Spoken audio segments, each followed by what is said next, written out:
After personally encountering relentless system crashes and spending countless hours diagnosing them, I've finally gathered several effective solutions that actually work, and I'm eager to share them.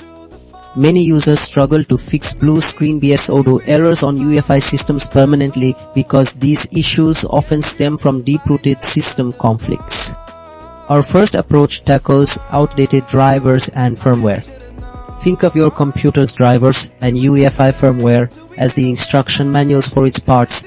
If these manuals are old or damaged, the parts won't know how to talk to each other, causing the whole system to freeze or crash. Keeping them updated ensures everyone speaks the same language. Next, we look at system files and your hard drive. Imagine your computer's base brain has missing or scrambled thoughts, or its memory storage is broken, it simply cannot function properly.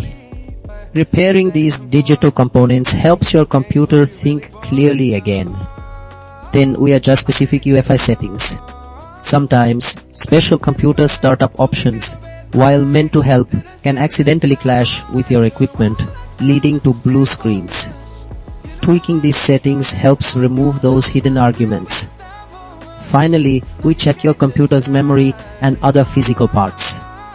If a piece of hardware is faulty, it's like a bad puzzle piece that just doesn't fit, making the whole picture fall apart. Testing and replacing these ensures your computer has all good parts to work reliably.